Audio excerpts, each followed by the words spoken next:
We started off with this idea in November 2020 out of a 100 square feet room. We're now a 24,000 square feet food lab in Gurgaon. We are not from the FMCG background at all. We're in fact finance professionals. And we looked at various industries, including the food industry, from an outside lens. As a banker, we finally took an entrepreneurial plunge very late in our careers. In fact, in the late 30s, a lot of our colleagues thought that we were crazy. They still think we are crazy. So while we are still a Make in India story, we'll always be a Make in India story. The technology that we use, I think it is the most advanced in food science. Not added preservatives, no preservatives. No preservatives. We sell where food sells. So we are completely omni-channel. We are offline, we are online, we are in airlines.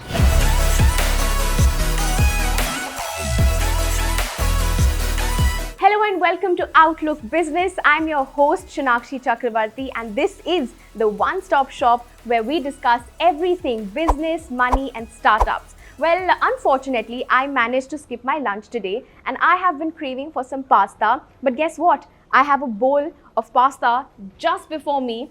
I'm going to dig in and take a bite of this pasta.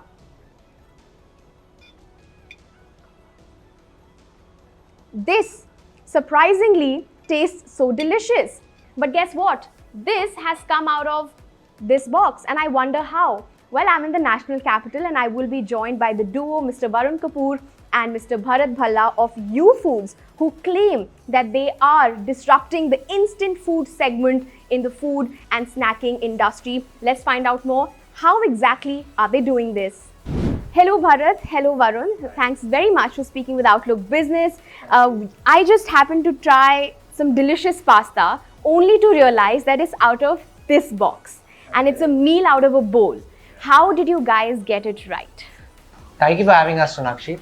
At YouFoods, our endeavor has always been to provide instant foods to consumers that are as close as possible to freshly prepared food. We do this largely by virtue of three pillars that we follow over here at YouFoods. The first one being that we only use 100% natural ingredients. So we use every ingredient that we use in our process, in our recipes, has no preservatives, no chemicals, no artificial ingredients whatsoever. The second aspect is whenever we pass the food through the various recipes and the various processes, we don't add any chemicals, any preservatives, any artificial substances, no colors into the food, so that for an end consumer, he cannot tell that there is any sort of preservatives or artificial taste in the food that they consume. And the third very important aspect is the fact that we use a very advanced food science technology that allows us to retain the flavor, aroma and texture of the food when we provide this food to the consumers in a box. I still have my doubts. It says the shelf life is 9 to 12 months. That can't be possible. I mean, I buy this dabba from you and I can have it next year. Is there some sort of a catch? No, there's no catch. This is absolutely true. So this is, Bharat spoke about the technology that we use. I think it is the most advanced in food science. It's a technology used by NASA, and we got inspired after reading their literature. And this is essentially called freeze drying or lyophilization, and it allows for us to dehydrate this food that we freshly prepare at our laboratory through a very advanced process, allowing for 99.7, 99.8% of the moisture to be taken out of the food.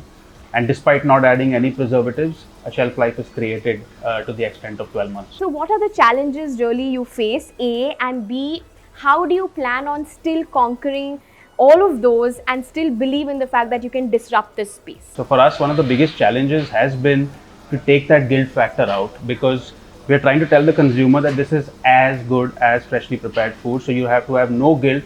You don't need to think you're eating out of a box like how we used to think conventionally. So that education is kind of challenging. I mean, I think the easier option here for me to not worry about is that this doesn't have any added preservatives or chemicals or any of those things which are otherwise available in not added preservatives, no preservatives. No preservatives, no chemicals. So it's a good thing, isn't it? Well, why don't you run me through your product range? What all do you have? Let's talk about that. So we went to market with 6 SKUs in 2 product categories. The first one was the instant pasta that came in 3 flavors. So that was the 3 cheese pasta, which you're holding right now. It's the peri peri pasta and a creamy tomato pasta. So 3 SKUs for the pasta category.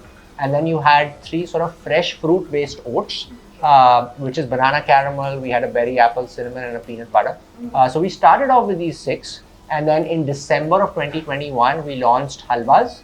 Again in 3 variants. We had a Amritsari halwa, Gajar halwa, and a moong dal halwa. How much is this worth that I'm holding in This my is hand? 95 This is rupees. 95. This is just 95 rupees, guys. So all your products is below 100 rupees, the 100 rupee mark.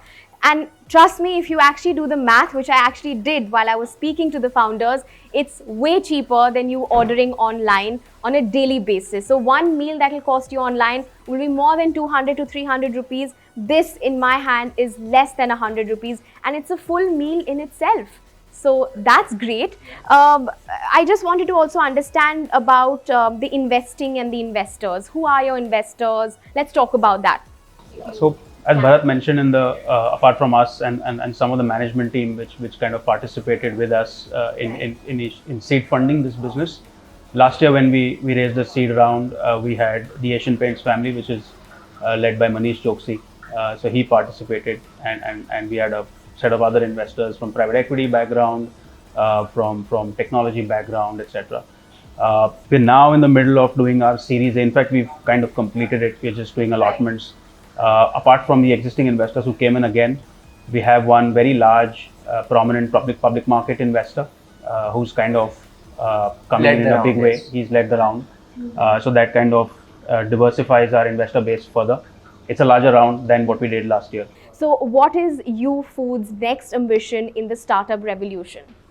We have about 10 more products that are lined up that we will sort of bring to the market. So that's a big aspect for us, and then based over here in India. So while we are still a Make in India story, we'll always be a Make in India story. We want to be a consumer food brand that appeals to the world and actually make a name as a consumer food brand across the globe. Inside the U Food Labs, where all the action unfolds with the chefs and with the founders. Let's go straight in. So essentially, we first prepare foods like you prepare foods at home or in a restaurant. The same way we prepare foods, we don't add any chemical. It's just a straightforward food using our proprietary recipes. It's prepared in bulk. Once fresh food is prepared, it moves into something called a freezer, where we blast freeze the product. Obviously ice forms around the product, and immediately after that it goes into a vacuum chamber. In the vacuum chamber, the ice evaporates, and what you're left with is 99.8% dehydrated food. Immediately from there it goes to packaging. In packaging, we only use paper. We don't use any plastic in this organization. So all our packaging is food grade paper. So in that sense, we're a little bit more conscious of the environment and the effects that certain materials have on the environment. But yeah, essentially that's our 4-step process, where we cook, we freeze, we dry, and we pack.